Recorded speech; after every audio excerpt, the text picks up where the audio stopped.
Hidup ini ada kesempatan. Hidup ini untuk melayani Tuhan. Jangan sia-siakan waktu yang Tuhan beri. Hidup ini harus jadi berkat. Injil Lukas pasal 6 ayatnya yang ke-27 sampai ayat 31.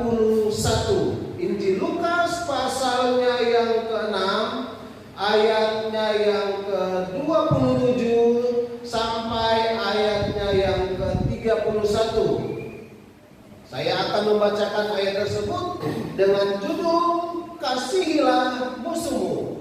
Tetapi kepada kamu yang mendengarkan aku berkata, kasihilah musuhmu, berbuatlah baik kepada orang yang membenci kamu, mintalah berkat bagi orang yang mengutuk kamu, berdoalah bagi orang yang mencaci kamu.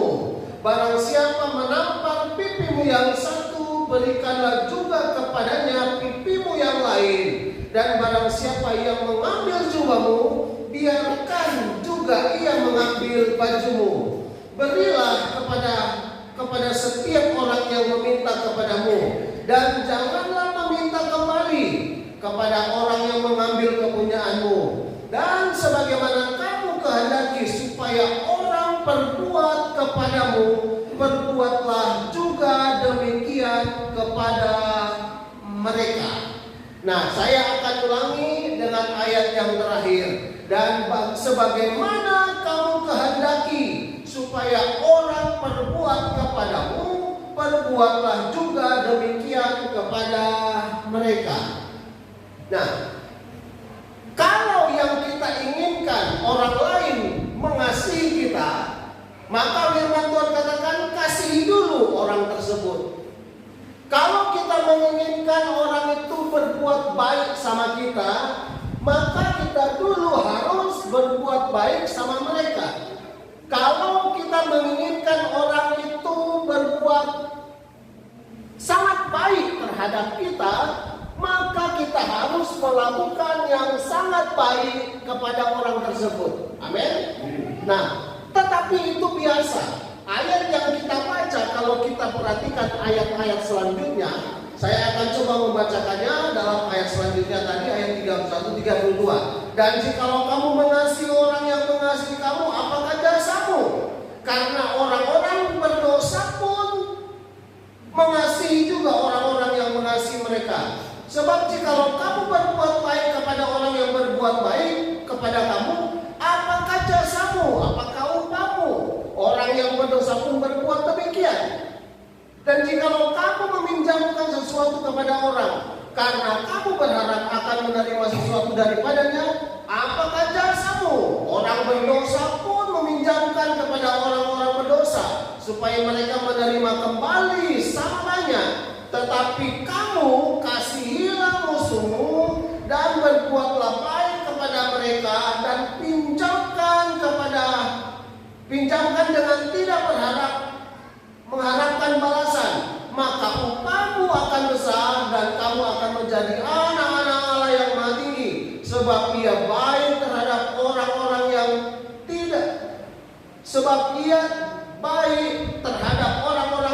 tidak tahu berterima kasih, dan terhadap orang-orang jahat. Hendaklah kamu murah hati sama seperti Bapamu adalah murah hati.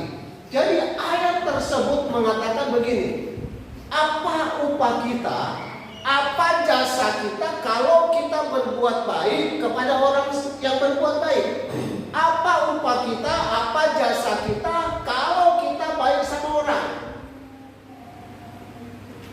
Tetapi firman Tuhan menegaskan, Yesus mengatakan kepada orang banyak yang berkumpul saat itu, dia mengatakan tidak ada upahnya. Tetapi aku mengajarkan kepadamu, kasihilah musuh. Bapak Ibu siap mengasihi musuh? Waduh, kita kalau bisa ya orang yang memusuhi, orang yang membenci, kita berharap nggak mau ketemu dengan orang itu. Kalau boleh kita itu harus, kalau ketemu paling tidak kita itu harus membelokkan pandangan kita. Kalau boleh nggak usah ketemu dengan orang tersebut supaya aman. Betul? Kita berpikir begitu. Tetapi justru Tuhan Yesus mengajarkan beda. Yesus katakan bahwa tetap musuhmu dikasihi, karena itulah yang akan memberikan kita upah. Kalau kita hanya mengasihi orang-orang yang mengasihi kita, nggak ada upahnya. Tetapi justru ada upahnya kalau kita mengasihi musuh. Mau memiliki upah? Kasihi musuh. Kalau kita hanya mengasihi orang baik, upahnya nggak ada. Tapi kalau kita mau upah, mengasihi musuh. Nah, kita mau belajar sore hari ini. Siapa musuh kita? Ya, kita mau lihat dulu siapa musuh kita sebenarnya. Nah, next.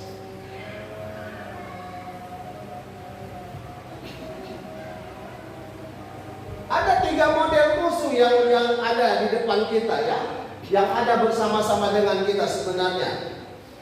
Musuh di dalam Alkitab, next. Ya, siapakah musuh kita? Musuh kita itu kalau dalam bahasa Yunani ekstros. Ekstros itu terbagi dalam 3 bagian. Yang pertama, ekstros yang pertama itu adalah hetris. Hetris ini adalah orang-orang yang membenci kita. Siapakah orang-orang yang membenci kita?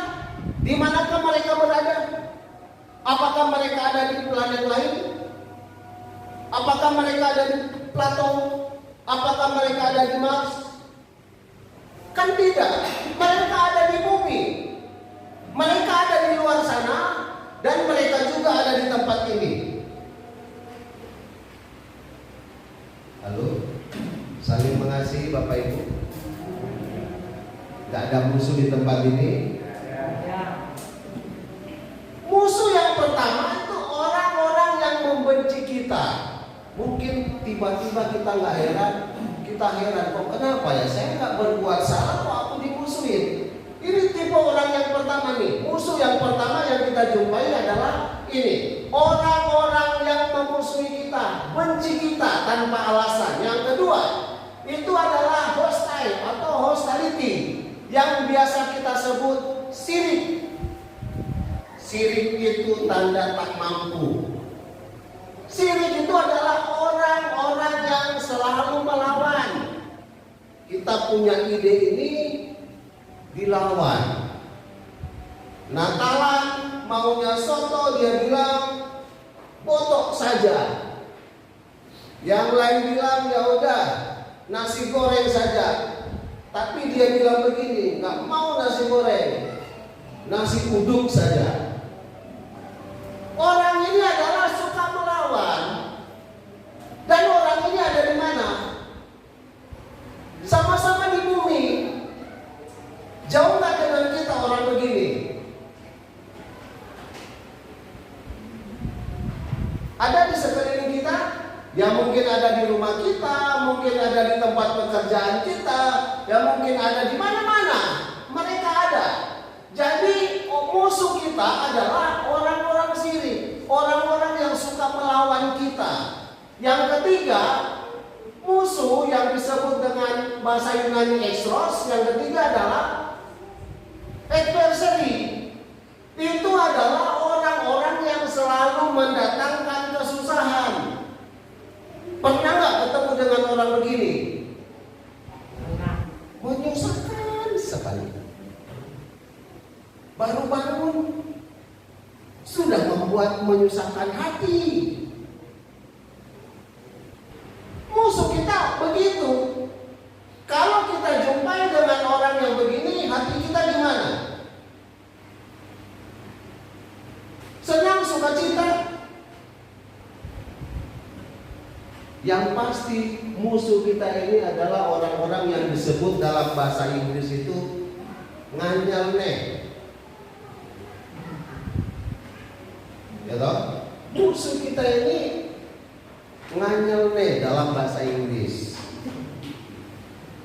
Amin. Semoga kita nggak jumpai orang begini. Tapi saya berdoa supaya tiap hari Bapak Ibu jumpai orang-orang ini. Kalau nggak ada kan nggak ada upahnya kita, Bapak Ibu. Kan katanya kita mau punya upah, amin.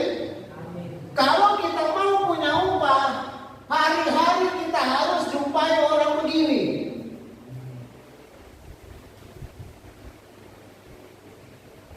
Jangan menghindar kalau kita jumpai orang ini. Amin. Bersyukur sama Tuhan. Kalau kita jumpai orang ini, tiba-tiba kita jumpai dengan orang yang nganyelnya tadi, bilang begini, puji Tuhan, terima kasih Tuhan. Kenapa? Upah saya besar karena saya mau belajar mengasihi musuh saya ini. Ini musuh saya bebuyutan hari-hari ini. Siap? Jangan lari, jangan sembunyi dari kenyataan. Amin. Kasihi mereka.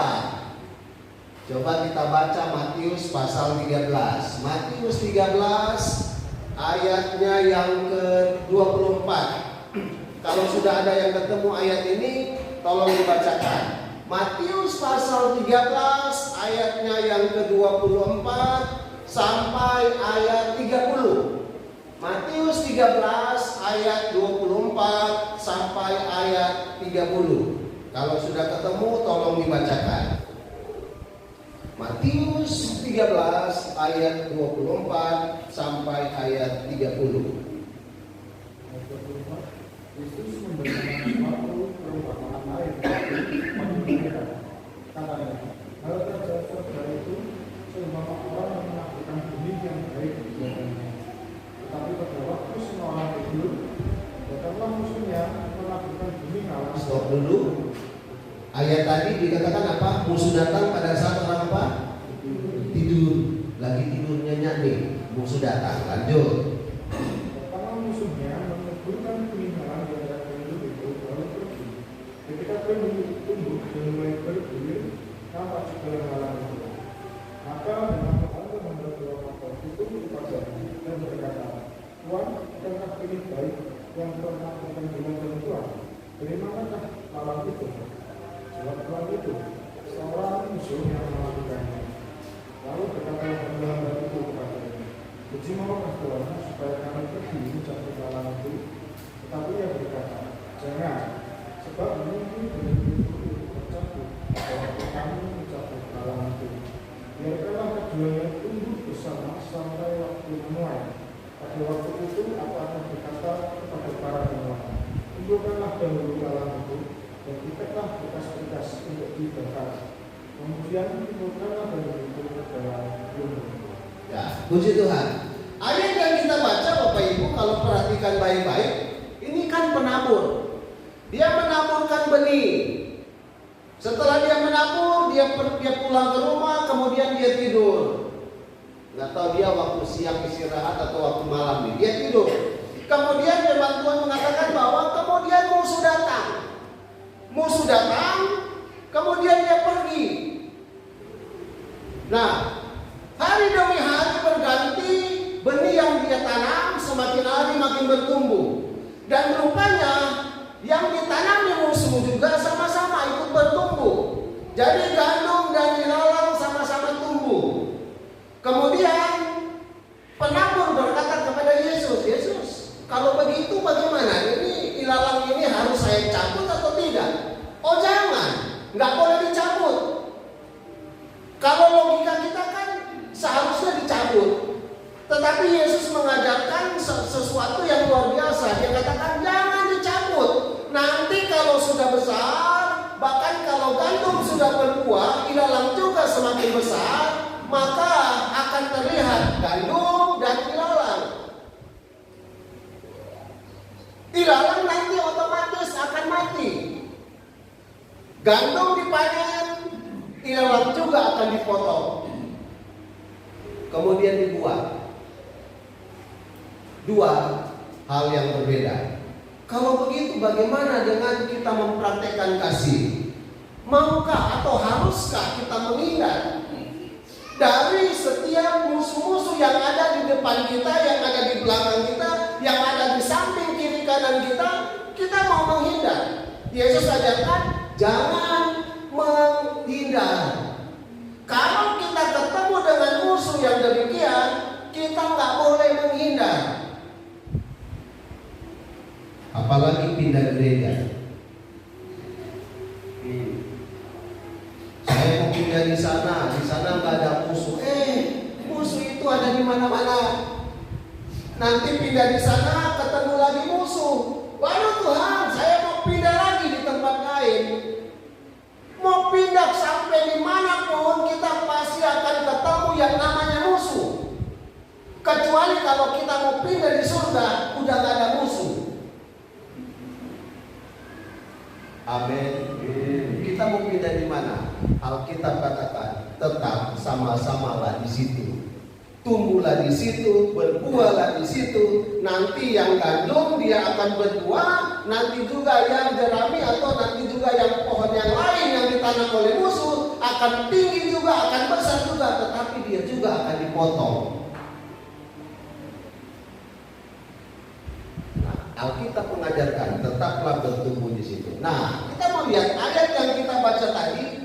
Ada mirip atau ada persamaan dengan yang dicatat di dalam Matius pasal 5. Matius pasal 5, ya, ayat yang kita baca di dalam Lukas 6 ayat 27 itu ada sama mirip dengan yang dicatat di dalam Matius pasal 5 ayatnya yang ke 43. Ayat 43. Matius 5 ayat 43 berkata begini, kamu telah mendengar firman, kasihilah sesamamu manusia dan bencilah musuhmu. Tetapi aku berkata kepadamu, kasihilah musuhmu dan berdoalah bagi mereka yang menganiaya kamu.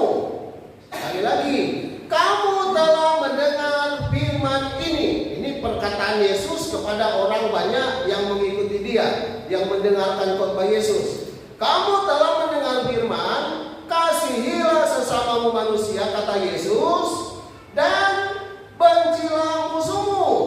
Tetapi aku, Yesus berkata kepada mereka, kasihilah musuhmu dan berdoalah bagi mereka yang menganiaya kamu.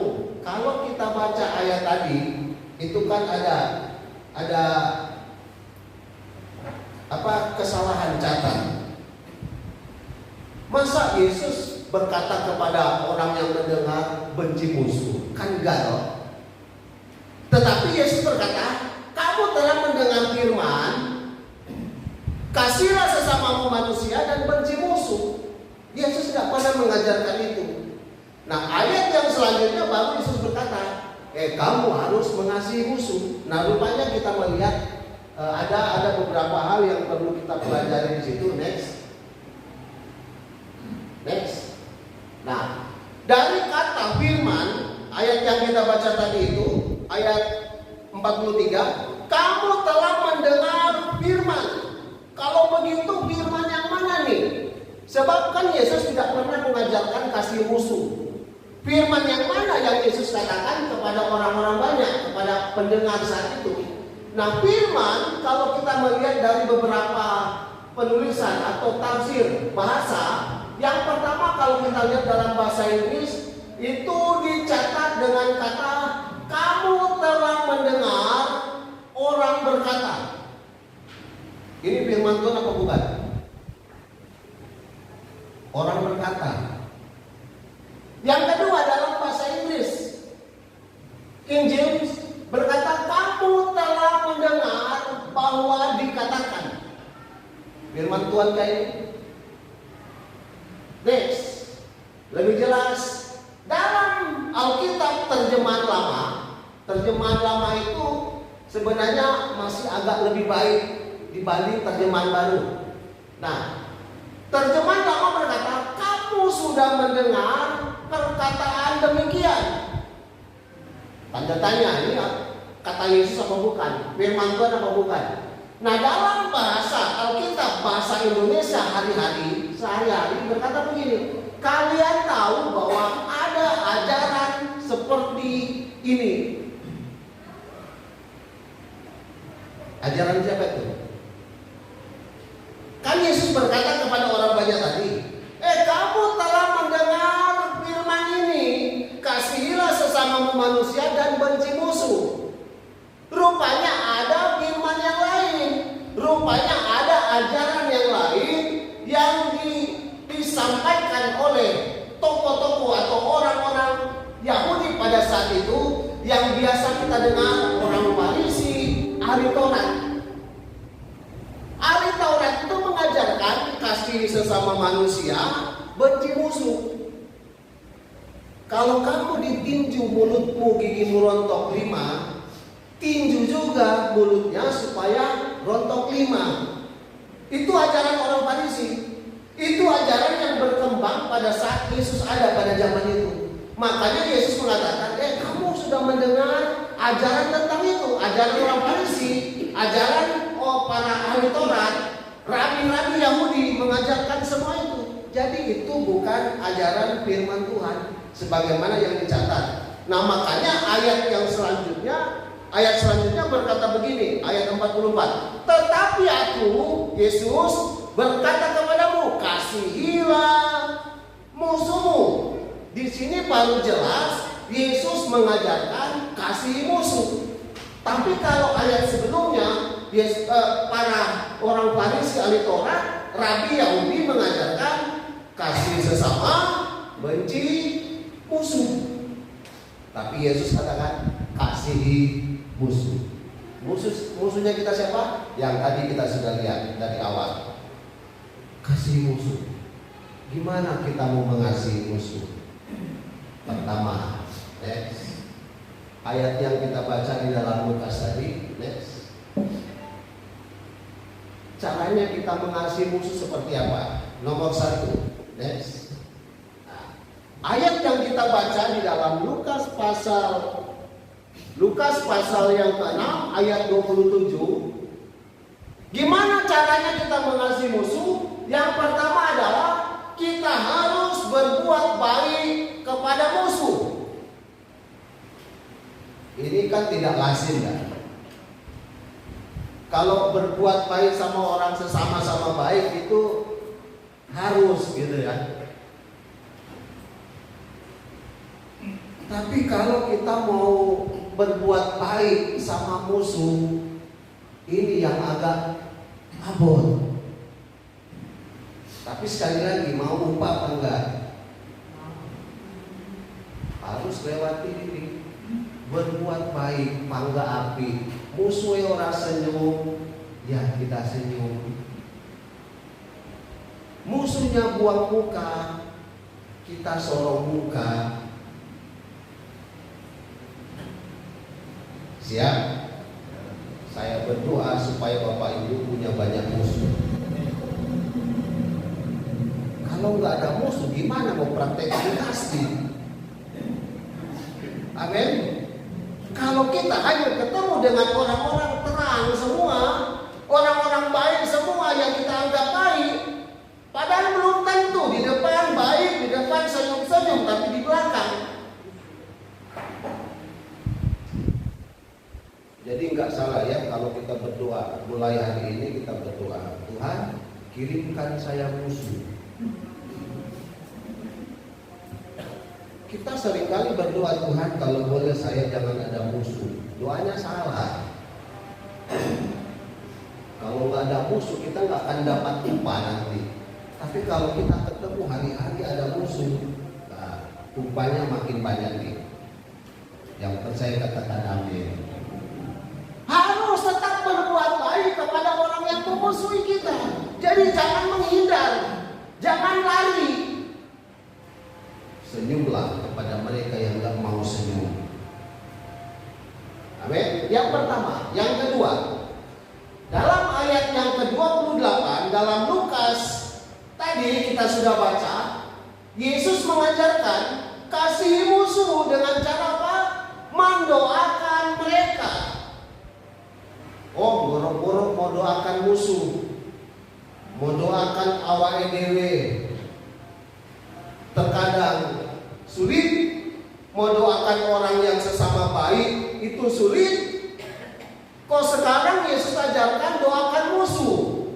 Kenapa kita diajarkan oleh Tuhan Yesus supaya doa?